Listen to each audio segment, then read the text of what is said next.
capté mën a gën a bari. maa ngi rappelé rek ñu ngi ci première thématique bi te waxtu bi ñu ko jagale woon li ci des bareetul balaa may jox kàddu bi ki nga xamante ne mooy Astou Dione pour question am. Merci beaucoup Mariama maa ngi lay remercier président maa ngi lay remercier également ci dalal bi ñu dalal fii soxla woon naa xam ci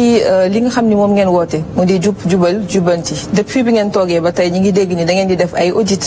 yéen a ngi def également lépp loo xamante ni ay dépenses la yoo xam ni état bi daf koy def da ngeen koy wàññi mooy li ñuy woowee réduction du train de vie de l'état bëggoon naa xam réellement depuis ngeen toog ak léegi lan ngeen économiser en termes de chiffres à l'appui pour ñu xam ci xayma koppar bi fan la toll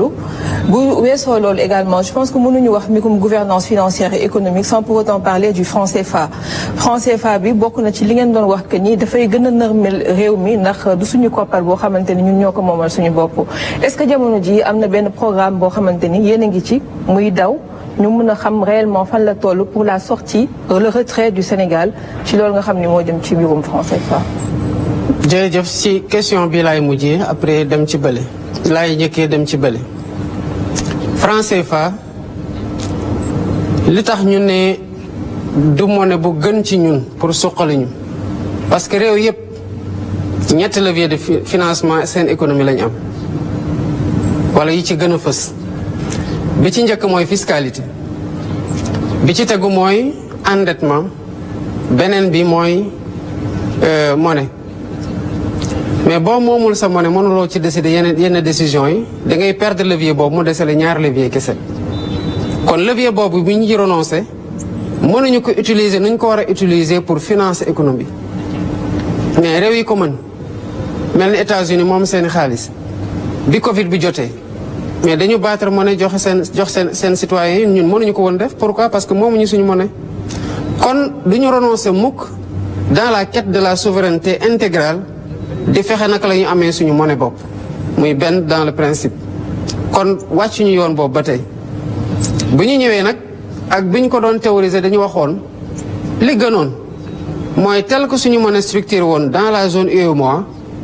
ñu dem ci liggéey gi nga xamante ne CEDEAO mu ngi ko doon liggéey pour dem ci benn monnaie commune ECO bu ñu ko amoon tamit ci cadre boobu lu ñuy rëcc dinañ ko mën a def waaye am nay réew yu ko am ci biir Afrique parce que moom am nañ seen monnaie bopp. processus CEDEAO pour la gestation de la monnaie commune yéex na ñu noonu bu ñu ko mënul am foofu naka lañ koy amee ci biir UEMOA ci diggante bi yaa am na ay réformes yoo xamante ne daanaka levier yi ñu échappé woon yépp ci administration monnaie CFA bi am na lu ñu ci récupéré waaye am na lu des ba léegi parce que ba tey ñu ngi ko arrimé à une seule devise muy l'euro nekk à parité fixe tamit mënuñu profito ci fluctuation yi ak yeneen monnaie yi pour mën a jouer sur le levier monétaire kon boobu mu ñuy rëcc ba tey mais au niveau de la BCEAO fekk nañu fi benn étude boo xamante ne étude bu avancée la ci monnaie loo xamante ne daanaka bu dul woon ni UEMOA doon yeexal ay tànkam pour xaar CEDEAO kon mën nañoo baral tànk ci dans le cadre de l'UEMOA ba récupérer une monnaie souveraine boo xam ne sax mën na am du am le même nom bi nga xamante ne moom la am tey du am même symbole du am même billet yi kon côté boobu ñu ngi ciy liggéey ba tey di waxtaan ak suñuy partenaires que mu nekk dans le cadre de l'UEMOA wala mu nekk dans le cadre de l'UEMOA avec la BCEAO ce processus suit son cours en même temps que li ñuy waxtaan ak CEDEAO tamit ñu ngi ci ba léegi kon sur le plan de la monnaie retenez que ñu ngi ba léegi ci suñu trajectoire li ñu waxoon bu ñu ko amee dans le cadre de la CEDEAO c'est tant mieux bu ñu ko amoon ñu liggéey ci biir UEMOA bu yeexee ci dans le cadre de l'UEMOA nag ñu génn am suñu monnaie bopp mais ça fait juste un an mënuñu en un an ñu ñëw ne waa CEDEAO seen monnaie dafa yeex doo leen ci génn wëlbatiku en un an wax waa UEMOA yéen tamit doo leen avancé kon ñu ngi engagé tout de suite et maintenant en processus monétaire te am na sax d'autres prérequis yoo xamante ne en termes de stabilisation des agrégats et de sécurisation des agrégats macroéconomiques et même suñu économie ci boppam en termes de production d'exportation pour garantir devises yi ay prérequis yoo xamante ne mu pareegul pour ñu jóg rek ne dañuy song directement une monnaie sénégalaise souveraine loolu moo nekk ñaareelu question bi nga xamante ne posé woon nga ko La première question fàttali ma ko. ci wàllum économie Sénégal lan la ñu mën a xayma si li mu économiser. ci li nga xamante ne économiser nañu ko. réduction. xam nga sànq bi ma doon répondre sur la question des ressources fan la ñuy jëlee ressources yi. dama fàtte woon un aspect important mooy renégociation contrat yi lan la jur. parce que ñaar yooyu mën nañ ko boole ba léegi mu ne fekk jëlale mooy naka la ñuy fexee ba économiser ak naka la ñuy fexee ba liy dugg gën a bari. ñaata lañ économiser toog fii wax la ni xayma bi chiffre bii la ce serait du ma la mën a jox ay chiffres yu exact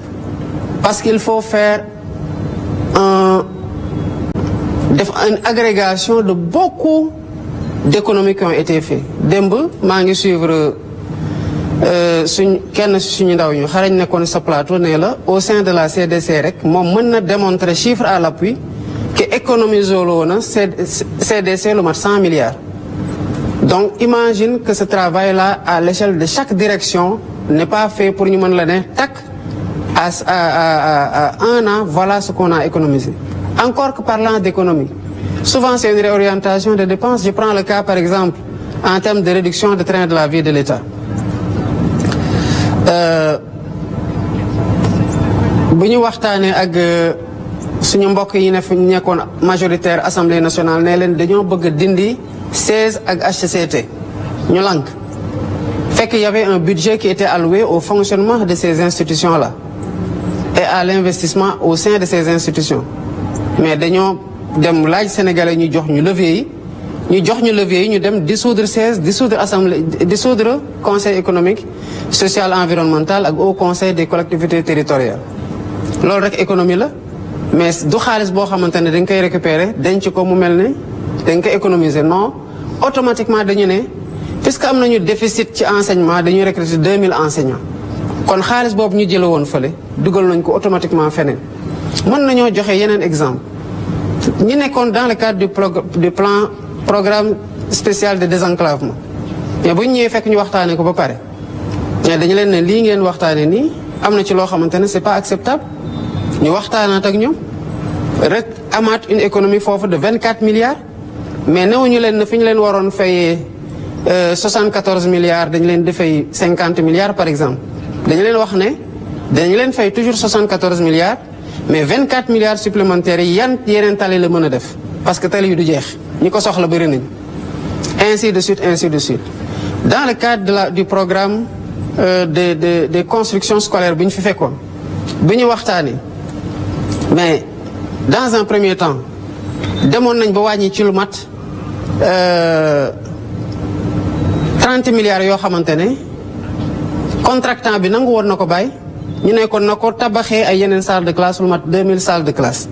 kon réorientation la woon mais c'est des économies d'échelle yoo xam dañ koy def pour réorienter ko fi nga xamante ne xëy na dès le départ foofu la waroon dem. parce que bu dee yow 30 milliards mënoon nga ko récupérer ci benn contractant nga bàyyi ko fu mu la waroon tabaxee 6000 classes mu tabaxal la 4000 classes mais boo ñëwee waxtaanaat ba récupérer waat loolu bu bëgg ko dugalaat ci 2000 classes yi mais loolu économie du ko romb mën naa la ci limal yu bare y compris concessions yi ngeen gis ñuy dénoncer. parce que dénoncer ko c'était renoncer à tout ce qui pouvait jóge foofu dugg économie ñaara ci am li waroon duggul nga fexe ba mu dugg li waroon génn dem ci li dul farata nga fexe ba mu dugg ci farata et sous ce rapport là que mu nekk ci audit yi que mu nekk ci renégociation yi que mu nekk ci yeneen économie yi nga xamante def nañu ko dinañu def la communication transparente sénégalais yi gis ne li ñu leen waxoon fii laa toogoon 31 après les 100 jours ne leen maa leen ko wax fii renégociation dina am mais renégociation ngi am te mu ngi joxe ay résultats yoo xamante ne alhamdulilah rabil alamin te day wéy te sénégalais yi bu ñu ko gisee dañ xam ne réew mi tax ci yenn mbir yi taxawaayu patriotisme rek la soxla maanaam wane ne bëgg nga réew mi am fulay défendre réew mi ci loo xamante ne mooy intérêt te loolu gouvernement bi nii la ci def. jërëjëf monsieur le président tontu am na solo may rappeler rek sama collègue journaliste yi ku ci nekk benn question nga am ci